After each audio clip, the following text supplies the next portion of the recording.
რამდენად რეალურია, რომ ახლო მომავალში ფასების შემცირების მოლოდინი გქონდეს? თბილისში ბინის ფასები ლამის ევროპის ზოგიერთი ქალაქის ფასებს გაუტოლდა. ყველაზე ძვირი უძრავი ქონება ღირს პარიზში და მისი ფასი არის $15,000. რომელ უბნებზეა ყველაზე დიდი მოთხოვნა? წლის პირველ ნახევარში ყველაზე მეტი ბინა გაიყიდა დიდი ომში.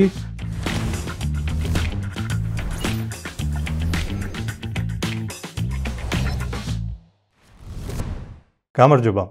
გამარჯობა. TBC კაპიტალი გპასუხობთ TBC კაპიტალის გამომწერებს. დღეს ვისაუბრებთ უძრავ ქონებას. ეპიზოდის ბოლოს პასუხს გავცემთ ყველაზე ხშირად დასმულ შეკითხვას. რა მოუვა უძრავი ქონების ფასს და იჯარას? ბევრი შეკითხვა მივიღეთ და მოდი დავიწყოთ ამით. როგორია გაყიდვები პირველად და მეორად ბაზარზე? მოდით თბილისზე ვისაუბრებ, რადგან მთლიანი საქართველოს ბაზრის ძირითადი ნაწილი სწორედ ამ ქალაქზე მოდის. წელს თბილისში დაახლოებით ყოველ თვე 3800 ბინა იყიდება და აქედან უმეტესი ნაწილი არის ძველი ბინა. 3800-დან დაახლოებით 2500 ბინა. ანუ ახალსა და ძველს შორის განაწილება რომ ვთქვათ, ბაზარზე 60% არის მეორადი ბინა, ხოლო 40% პირველადი. რეზი, ახალი ბინა როგორ განისაზღვრება? ეს არის ბინა, რომელიც ბოლოს 3 წლის განმავლობაში აშენდა, ან არის მშენებარე. გასაგებია. მოდი ისიც ვთქვათ, რომ ჩვენ ბაზრის შეფასებისას, გარდა სხვა ინდიკატორებისა, აუცილებლად ვუყურებთ, როგორ იცვლება გაყიდვები წლიდან წლამდე. და მოდი ამაზეც ვისაუბროთ. წელს 2025 წლის პირველ 5 თვეში ჩვენი შეფასებით სულ გაიყიდა 19,000 ბინა. შარშან იმავე პერიოდში გაიყიდა 20,000 ბინა. ისიც ვთქვათ, თუ როგორი არის განაწილება ამ გაყიდვებში ახალი და ძველი ბინების. ძირითადად კლება გამოწვეული არის სწორედ ახალი ბინების გაყიდვების შემცირებით. ახალი ბინები 2025 წლის პირველ 5 თვეში გაიყიდა 6,800 ჩვენი შეფასებით დაახლოებით, ხოლო 2024 წლის პირველ 5 თვეში გაიყიდა 7,800 ბინა დაახლოებით. ეს არის 12%-იანი კლება 2025 წელს ახალი ბინების გაყიდვებში. გადავიდეთ შემდეგ შეკითხვაზე. როგორია ყველაზე მოთხოვნადი უძრავი ქონება? მე ახლა ისევ თბილისის მასშტაბით ვისაუბრებ. გაყიდვებს რომ შევხედოთ, თბილისში ყველაზე მეტად იყიდება კვადრატულზე 900-1200 და 1200-1500 დოლარის საფასო კატეგორიაში ბინები. ფართობს რომ შევხედოთ, ძირითადად საშუალო ზომის ბინები იყიდება ყველაზე მეტად, ანუ დაახლოებით 50-75 კვადრატული მეტრი ფართობის ბინები. კიდევ ერთ გამომწერს აინტერესებს, რომელ უბნებზეა ყველაზე დიდი მოთხოვნა. მოდი ჯერ ვთქვათ, რომ რა თქმა უნდა, თითოეულ უბანს თავისი მომხმარებელი ყავს და ეს პირველ რიგში არის ბიუჯეტის გამო და როდესაც მოთხოვნაზე ვსაუბრობთ, უნდა შევხედოთ, რა თქმა უნდა, გაყიდვების მაჩვენებლებს. ანუ სად იყიდება ყველაზე მეტი ბინა? 25 წელს წლის პირველ ნახევარში ყველაზე მეტი ბინა გაიყიდა დიდი ომში და შემდგომ მას მოსდევს საბურთალო, გლდანი და ისანი. რეზი, ფასები ახსენე და მოდი გამომწერის კიდევ ერთ შეკითხვას ვუპასუხოთ. ასეთ რამეს გვეკითხება ჩვენი ერთ-ერთი გამომწერი. შეესაბამება თუ არა უძრავი ქონების ეს ფასი რეალურ ღირებულებას. მაშინ, როდესაც თბილისში ბინის ფასები ლამის ევროპის ზოგიერთი ქალაქის ფასებს გაუტოლდა. იცი რა, ბევრს უჩნდება ეს შეკითხვა და მოდი ნათელი მოვფინოთ ამ ამბავს. პირველ რიგში მნიშვნელოვანია, რომ ერთნაირი უძრავი ქონება შევადაროთ ერთმანეთს, მსგავსი. მოდი ახლა ჩვენ შევხედოთ ევროპის სხვადასხვა ქალაქში, ქალაქის ცენტრში რა ღირს უძრავი ქონება, 1 კვადრატული მეტრი. და დავიწყოთ ყველაზე ძვირი უძრავი ქონებით. ყველაზე ძვირი უძრავი ქონება ღირს პარიზში და მისი ფასი არის $15,000. ასევე ძვირი ღირს შვეიცარიაში, ბერნში და ისიც დაახლოებით ამ საფასო დიაპაზონში არის. მათ მოსდევს შემდეგ სტოკჰოლმი. სტოკჰოლმში 1 კვადრატული მეტრი უძრავი ქონების ღირებულება ქალაქის ცენტრში არის $12,000. იდი და მოდი აქ ჩაგერთვები და ბარემ აღმოსავლეთ ევროპასაც შევხედოთ. პრაღის ცენტრში მაგალითად საშუალო ფასი არის $9,000, ხოლო ისეთ ქალაქებში როგორიც არის ვარშავა, ვილნიუსი და ბრატისლავა, აქ საშუალო ფასი არის $6,000. რეზი, მესმის, თუმცა აი მადრიდში ცენტრში როგორც ჩვენმა კვლევამ გვიჩვენა, 1 კვადრატული მეტრის ღირებულება უძრავი ქონების არის $5,000. ასეთი ფასის უძრავი ქონება თბილისშიც გვხდება. აი, ამას როგორ ახსნით, როგორ შევადარებთ ერთმანეთს?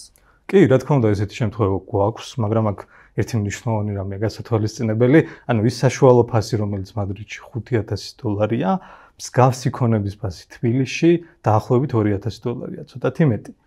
ანუ სიტყვაზე რომ ავიღოთ მადრიდში ისეთი პრემიუმ ტიპის პროექტი, რომელიც თავისი მახასიათებლებით, თავისი მდებარეობით ძალიან ახლოს არის თბილისში ანალოგიურ მაღალფასიან პრემიუმ კლასის პროექტთან, დავინახავთ, რომ გაცილებით უფრო მაღალი ფასია მადრიდში.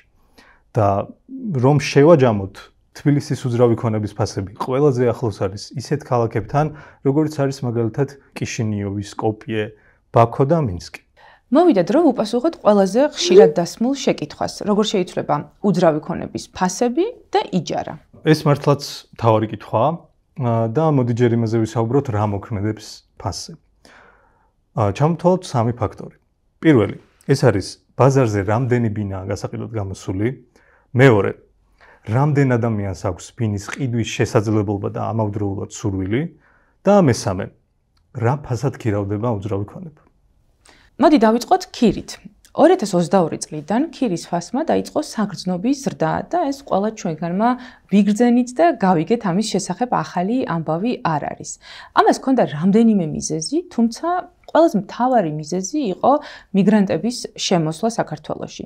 მიგრანტებმა საკმაოდ დიდი მოთხოვნა გააჩინა ბინის გაქირავების ბაზარზე და ამავდროულად ბევრმა ადამიანმა გადაწყვიტა, რომ შეეძინა ბინა მისი შემდგომ ხელსაყრელ ფასად გაქირავების მიზნით და დამატებითი შემოსავლის მიღების მიზნით. თუმცა დღეს ქირაზე მოთხოვნა ესეთი აღარ არის. მიგრანტების ნაწილი დაბინავდა, ნაწილმა დატოვა უკვე ქვეყანა და შესაბამისად ქირაც მცირდება. მიგრანტების შემოსვლამდე საშუალო ქირა კვადრატულ მეტრზე თბილისში იყო $6. მიგრანტების შემოსვლის შემდგომ ქირამ თავის უმაღლეს ნიშნულს მიაღწია 23 წლის მარტში, რაც დაახლოებით $13 იყო. ხოლო დღეს ის დაახლოებით $10 ფარგლებშია. ქირას ასევე ისიც ამცირებს, რომ ძალიან ბევრი ბინა გამოვიდა გასაქირავებლად ბაზარზე. ძალიან აქტიურმა 2022 წელმა ბევრი მიიზიდა ბინათმშენებლობის სექტორში. მასშტაბი რომ წარმოვიდგინოთ, 2022-დან 2024 წლის ჩათვლით 3,600,000 კვადრატულ მეტრზე გაიცა სამშენებლო ნებართვა. საუბარი არის საცხოვრებელ ფართობზე. მოდით გადავთარგმნოთ ახლა ეს რას ნიშნავს ბინებში. ეს არის ჩვენი შეფასებით დაახლოებით 55,000 ბინა. მეორე მხარეს შევხედოთ გაყიდვებს, რა მოხდა ამ კუთხით ამ პერიოდში. 2024 წელს, ასევე ჩვენი შეფასებით, გაიყიდა დაახლოებით 19,000 ბინა.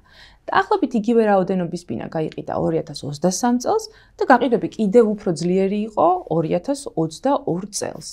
ეს იმას ნიშნავს, რომ ბაზარმა თითქმის მთლიანად გაიწოვა, აითვისა ეს მიწოდება, რომელიც შეიქმნა 2022-2024 წლებში. ბუნებრივია, სამშენებლო ნებართვის გაცემა არ ნიშნავს, რომ ეს ბინები მყისიერად გამოვა ბაზარზე გასაყიდად. უბრალოდ ეს არის კარგი მანიშნებელი იმისა, თუ რა ტემპით მიყვება მიწოდებას, პოტენციურ მიწოდებას, გაყიდვები და ჩვენ ამისთვის ვიყენებთ ამ მონაცემებს.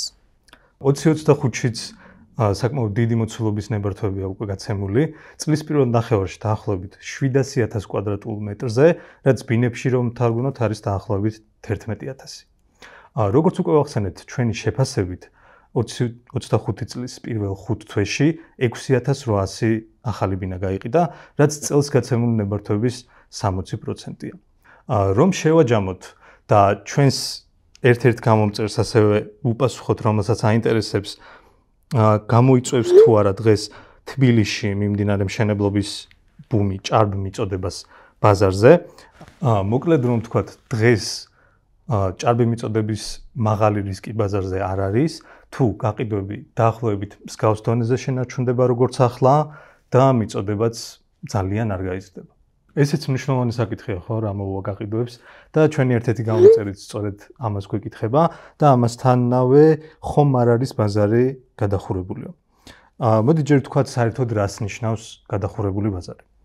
ეს არის სიტუაცია, როდესაც რამდენიმე პირობა სრულდება. ჩამოთვალოთ 4 მათგანი. პირველი, ეს არის როდესაც ფასი იზრდება გაცილებით უფრო სწრაფად ვიდრე მოსახლეობის შემოსავლები.